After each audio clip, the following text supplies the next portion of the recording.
Emma Vigeland, the journalist. What's the relationship between business and media? Or for that matter, the business of media? Las Vegas has always placed a premium on showmanship, and that is the essential ingredient in its recipe for global notoriety and success. But given the city's murky history, media has not always been favored by Vegas titans who sought to avoid scrutiny of their business dealings. So what is the role of media and a free press in the world of business? A passive relayer of marketing speak? A cheerleader? Well, count Emma Vigeland on the side of a vigorous and critical press being the lifeblood of a flourishing society, including in the entrepreneurial and financial landscape. Reporter, producer, and host, Vigeland speaks truth to power on her current affairs show, Rebel HQ, on the TYT network, originally the Young Turks. Her incisive, probing, and take-no-prisoners approach to interviewing makes her a rising force in the public debate over the proper role of business influence in government and politics. Given how much of the discussion around capitalism and socialism and the role of entrepreneurship and government in making society a better place is basically spun by the media, I tracked Emma down and asked her to sit down with me to talk a little bit about some of the paradoxes that we see when the media become part of the story. All right, so Emma, if you take a look in real life, whenever you see a more vocal, whether it's a minority or majority of people that are protesting, it does tend to be a lot of left-leaning, democratic, for lack of a better word, unfair, the social justice warriors crowd. Mm-hmm. Yet on YouTube, you would think the most vocal contingencies seem to be these cliche Trump supporting, Hillary Clinton hating. So first of all, do you agree or disagree with that? And then why is there such a difference between real world and YouTube?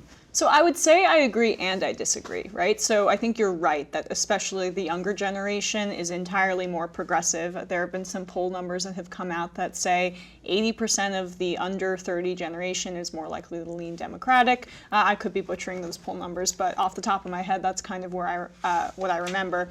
In terms of policy, young people believe healthcare should be guaranteed as a right. You shouldn't be able to discriminate people based on their sexual orientation or their race, etc. You go down the list. These are values that are held by millennials like myself and younger people as well. But online, I think there is a tendency for trolling that is disproportionate on the right. So they are way more likely to put people on blast and specifically target them in these kind of 4chan online forums where they'll say, look at this video, spam this person. And they're more vocal because they're more angry and aggressive and more targeted in the way that they decide to go after specific kinds of people. My colleagues really have experienced it a lot. Cenk Uygur and Anna Kasparian, I would say, are targeted often by the right. And it's more of an attack as opposed to a good faith argument. The left is just more likely to kind of consume the media that they do and not put people on blast specifically. I mean, in all fairness, I also think Cenk is kind of, putting the spotlight on himself and being the flag bearer. But I think he'd proudly own that, yes. But I get your point that even if you don't want to be like the flag bearer or the poster child for something, you do get that. The University of California, Berkeley erupting in flames last night. Campus officials say it started out as a peaceful protest, over 1,000 turning out because this man was scheduled to speak on campus. I find AIDS quite funny. Black Lives Matter is nothing more than the last socially acceptable hate group. Muslims rape everyone. I'm grateful to you for coming, but to be quite honest with you, your feelings. And then you see the protesters come out. And they're saying, you can't come on campus and speak. Now, in your opinion, how does that reconcile with the First Amendment? Is there an element of hypocrisy? Is it just no? I want your thoughts on that. Sure. I think I would say that that's an overblown problem. I would not be the kind of person who would want to prevent someone from speaking on college campus. But then again, if these people are getting paid to speak there, that is my tuition money if I'm someone who goes to UCLA. So I understand that side of the argument, although I do think that it opens you up to criticism because I think the left should be more consistent on the First Amendment. Now, what we never hear about is that the right and many centrist Democrats are now pushing forward or voted through a bill that would criminalize, in essence, parts of boycotting Israel. So that's an actual attack on the First Amendment that we never hear on from the Charlie Kirks of the world or the Milos of the world, right? They don't want to talk about that. But that's a substantive attack as opposed to these leftists on college campuses who may mean well, but don't exactly, I think, go about it the right way. So I'm in theory against it, but I think it's an overblown problem. You raise a good point that if they are getting paid, I myself say, well, that's money that should go elsewhere. But indeed, if they're just coming to speak freely, then that's where, for an academic institution, seems really crazy. Okay, so let's move on now to talk about these platforms. So historically, because YouTube and Google and Facebook and going back to Yahoo wanted to benefit from the four safe harbors of the DMCA, they were like, look, we're a platform, we're not going to censor or comment on speech. But especially being led by the EU, now they have a bit more pressure to say, no, if this is hate speech, we have to make that call. Right. Do you think it's fair or unfair that all of a sudden the YouTubes of the world, the Facebooks, are kicking off who are predominantly right-wing, right-leaning voices? Do you think, one, that's fair? And should they also be kind of making it equal by maybe silencing, for lack of a better word, people that are more to the extreme left, if there's even such a thing? So I think that's a really interesting question and a very complex question. I think that there's a false equivalence that the far left is the same as the far right, and it's not. The reason these far right people are getting kicked off is because they are usually promoting more violent rhetoric, more conspiratorial rhetoric that doesn't make sense. For example, Alex Jones is now involved in a court case because he just spread this conspiracy theory about the Sandy Hook victims. But I have a problem with these major corporations having unfettered power to kick specific creators off of their platforms, because while maybe they're acting in good faith right now, that may not always be the case. These are Facebook, YouTube, etc. All of these major platforms do a lot of good, but they are so powerful and they control the revenue streams for so many companies, including my own in some ways and a lot of other media companies, and they have unlimited discretion to do what they want. So I think there needs to be some sort of governmental regulation, and that they should be regulated more as public utilities, the way you can't go on public radio or on public TV and promote some sort of hate speech kind of on there. They should be regulated like that, as opposed to just giving free rein to just kick people off because they've decided to. I have a problem with the precedent. Okay, interesting. Now, we talk about millennials, so I'm 41. I don't even know what I would be, but the point is, do we talk about millennials like if it's this homogenic, one-size-fits-all group? First off, is that fair? When we talk about these issues, are they generally thinking in groupthink? Do they all support these things you're saying? Or do you think that, to begin with, is an unfair characterization? Yeah, I mean, I have a problem. I was just guilty of it, right? I'm the last millennial. I was born in 1994, so I'm on the cusp of whatever the next generation is. And but I do think that it's an easy way to kind of bundle people together and talk about how, yes, there is a generation of people who embody certain values and who were raised, for example, in the midst of the Iraq War, and who experienced 9/11 as young children and saw the dissolution of civil liberties and saw hundreds of thousands of Iraqi civilians and thousands of Americans die needlessly. And that informs our political perspective and has made a more progressive generation. So I think that the boundaries are kind of ridiculous, but it's a broad strokes way to talk about these larger trends. Okay, now, not to be a cynic, but is it fair to say that, this is like what kids, for lack of a better word, unfairly, and kids are very intelligent, but is this basically a case of, kids will feel a certain way when they're young, then as they get older, they themselves have possibly mortgage payments, they got kids, they got, the regular confines of work, they'll move on. They'll, for lack of a better word, sell out. Do you think that's fair?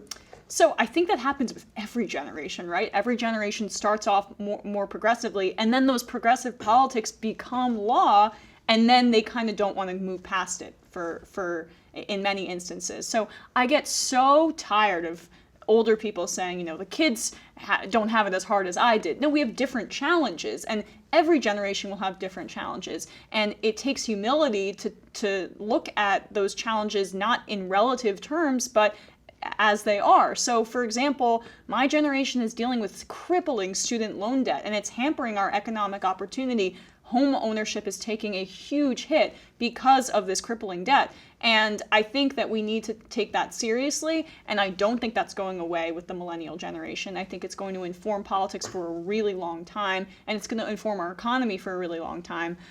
So while, yes, we may get more conservative as we get older, I just think that's kind of what happens as the policies that the younger generation pushes for gets implemented, and then many times, you know, people get more stuck in their ways as they're older, and they're less open to the new progressive ideas from the generation coming after. So fantastic, great segue. So talking about student debt and the impact on home ownership. So historically, you could argue that things like education, things like the stock market, things like home ownership would serve as like the great equalizer in society between the rich and the poor, so to speak.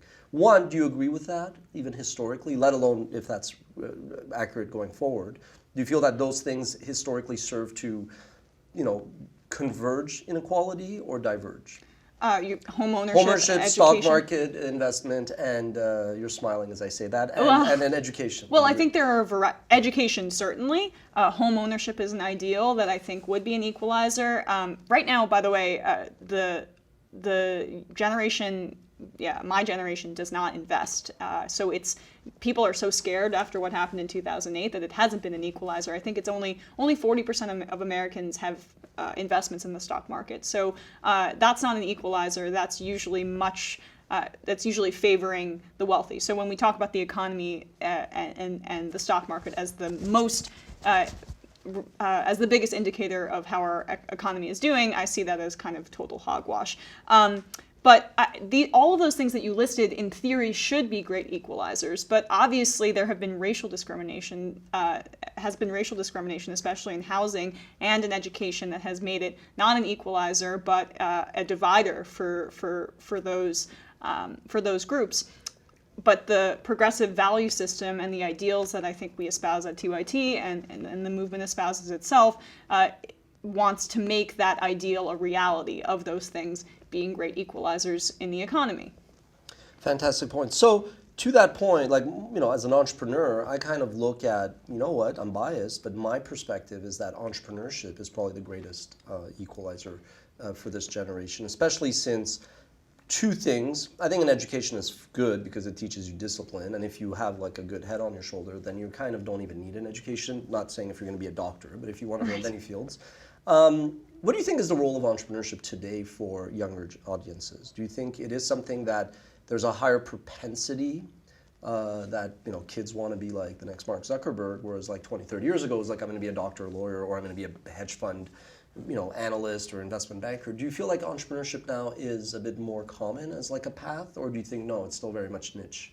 Well, I think that's also a great question and a complicated one. I think that entrepreneurship is seen as is less accessible for a lot of people in my generation for some of the reasons that I listed before, with all of this debt that people are experiencing. We've been told our entire lives we need to go to college, we need to get an education, and that will get us to the place where you're at, where other entrepreneurs are at. But in fact, it's been a hindrance for a lot of people because that they have that albatross, on their necks, right? So they're just crippled by this debt.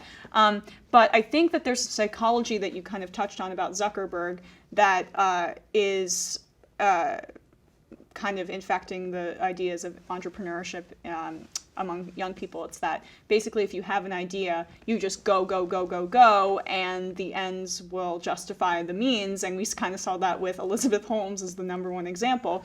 And so there needs to be some sort of reckoning with that because entrepreneurship and success in that area is so much harder, I think, for this generation to achieve. There's a tendency to just figure it out as you go. I think there needs to be some sort of institutional change to make it more accessible to people so that they can do it in a more good faith way. All right, so again, good segue. So not to put you on the spot, but what impact did the Theranos story have because of her gender? Like, what was the impact of her gender on that fraud or alleged fraud or whatever? I don't know. I mean, I think her gender and allowed her to manipulate a lot of older men, and so I would say that had an impact on the story in general. But with irrespective of her gender, I would say that her story is more just about kind of how crazy big tech has become in the United States and how much of an institution it has become. So I can't really speak to how her gender. I've only really just seen the documentary, so I can't. Okay. Yeah. Fair enough. So you're 24, 25. I'm 25. Yeah. 25. So the Me Too movement was like, I feel like almost different, and I don't like to compare injustices and pain and just shitty behavior. Right. But it's kind of like the civil rights movement, right? It's kind of like this long overdue day of reckoning. And we all get that. Like, there's no place for that, and nobody wants to condone it. But do you feel like that there's first of all, as a young professional, I'm not sure, I don't want to put you on the spot. I think Young Turks might have had an episode where there was an employee or freelancer that was misbehaving. So you can speak to that or just keep it general, as you wish. But do you feel like that as a young professional, first of all, is it a no-brainer? Is it like black and white, or do you feel like it may be like overshot and then some innocents were caught in the crossfire? Like, we're not talking about the Weinsteins those were criminal behavior. Mm-hmm.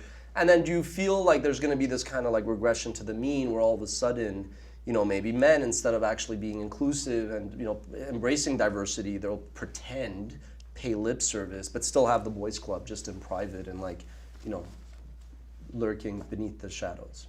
Okay, so that's a lot to... That's a lot, yeah. Yeah. So the Pick out whatever you want. Right. The civil rights movement, I don't even want to do it. The civil rights movement is the greatest political movement in the history of this country. So comparing it to Me Too, I think that goes too far, right? Me Too, I think, was really important to happen. I'm not going to speak to the stuff but just because I haven't spoken about that publicly, and there's a reason for it. With TYT. But I would say that I think that the pendulum at some point did swing a little bit too far, and that's kind of what happened with Aziz Ansari is a great example. And I'll even say this, and maybe this is controversial, Louis C.K. being blackballed. He's not the same as Harvey Weinstein. He's not the same as Bill Cosby. There is no relativity when we're talking about some of these issues, and he, I think, deserves to still have a career again. It's not up to me, obviously, it's the court of public opinion. But I would say that I think that once the pendulum has kind of swung back towards justice, and I think people now understand, and it was really empowering for me, when all of that happened, the Me Too movement, as a young professional, to understand what my rights were. And I'm so grateful to work for an employer and such a wonderful institution like the Young Turks, who's supported me a lot behind the scenes in a way that a lot of the public doesn't know about. So I really do feel that we're kind of at a place where Me Too is really making an impact, and it's not unjust right now anymore. Wells Fargo cheated millions of people for years. The Federal Reserve should remove all of the current board members who served during the fake account scam. And Mr. Sloan, you say you've been making changes at Wells Fargo for 30 years, but you enabled this fake account scam, you got rich off it, and then you tried to cover it up. At best, you were incompetent. At worst, you were complicit. And either way, you should be fired. So Elizabeth Warren has basically, ran on this platform of like wiping out student debt. So one, I want to get your thoughts on that. Is that like, oh my God, voting for her type of thing, no brainer? And then two, is that realistic? And then close it all off with, all of a sudden, socialism is not a taboo word. Mm-hmm. All of a sudden, capitalism needs defending, so to speak. How big of is this a huge thing? Is this like almost revolutionary in American history? Or do you think, no, it's a lot of rhetoric, and in the end, America's a capitalist society and nothing's going to really change? So I think, again, you asked a lot there. For capitalism versus socialism, we live in a mixed economy, and it's always been that way. The fact that we have public fire departments and public police departments, they are socialized. The fire department, I believe, a while back was a private enterprise, and then we were like, this is not a good idea. And I feel the same way about healthcare. So I think that we need to have, at the very least, a public option so that people can have healthcare as a right. And I think that the reason that that's such a popular idea is because it makes sense to people, and people are experiencing so much trauma with their loved ones not having insurance, it being based with their employer, that socialism doesn't scare them anymore because they love the idea so much. So these buzzwords have less power once the ideas are discussed more. Now, when you talk about Elizabeth Warren's student debt idea, I don't know if that's realistic, right? But what I think the Democratic candidates are figuring out is that you set the goalposts. For so long, the right has set the goalposts and have decided what is possible. But candidates like Elizabeth Warren and Bernie Sanders, I think that they're head and shoulders above everyone else, just in my view. They've realized that, no, we're going to set the terms. And then, of course, things get chipped away when you actually have to govern. But unfortunately, Obama, for all of his good traits as a leader, he really just started from a place of compromise and let the right chip away at that. And then we saw what happened. We had a backlash. We have a reality star who ran on a racist birther platform against that president who's now in office. And so the Democrats have to reclaim that populist rhetoric, and they realize that. And I think that that's what Warren is doing, setting the terms of the debate, and then we'll go from there. Lightning round very quick. Is Sanders way too crazy socialist, the way they're going to paint him to become president? And is Trump winning 2020? I don't think Sanders is too crazy. I think that he actually polls really well versus Donald Trump, especially in the key battleground states that Hillary Clinton lost, because he's been so strong on trade and has been so strong for workers. So I reject that entirely. And I think it really depends on the candidate. If Biden wins the nomination, Trump will win in 2020. That's my opinion. Final question. So all generations have gone through stuff, challenges, right. Great Depression, world wars, and whatnot. But the millennial one is unique in that, you're right, they did experience, more so than even Pearl Harbor, an attack on their soil with 9/11.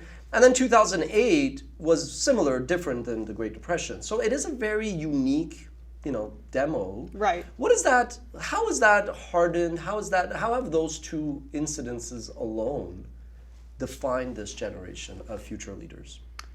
So I don't think that 9/11 itself has shaped our generation as much, more the reaction to it, which I kind of talked about non-stop earlier. wars. The non-stop war. We are so sick of the non-stop wars, and we've seen our friends go to war, we've seen PTSD, and the lack of healthcare when they get back. And I think it's really radicalized people to kind of have a more anti-interventionist foreign policy. Even Trump said we have to get out of these wars. Now he's killed more people in Syria and Afghanistan with drones than Obama ever did, and he's escalating in a variety of other instances. So like many things, he sold snake oil there. But the rhetoric, the anti-war rhetoric, really resonates with my generation. And in terms of the Great Recession, I think that it has allowed people to see that, our government is really bought by Wall Street in many areas. Not one banker went to jail after people lost their homes and lost so much in the financial crisis, and it has angered people. And that's why you see the rise of politicians like Alexandria Ocasio-Cortez, like Ilhan Omar, like Rashida Tlaib, who ran as economic populists, and of course Bernie Sanders, who sparked this revolution in my view. That's why these ideas are more accepted, because people are angry and they saw what happens when you kind of do this incrementalist approach. All right, thank you, Emma. And I think if a banker would have gone to jail, it would have been like a lesbian black. Yes. You know what I mean? Like, right. That would have been like the lowest person on the totem pole. Exactly. Yeah. All right. Thank you very much for your time. Thank you so much. Much appreciated. Thank you.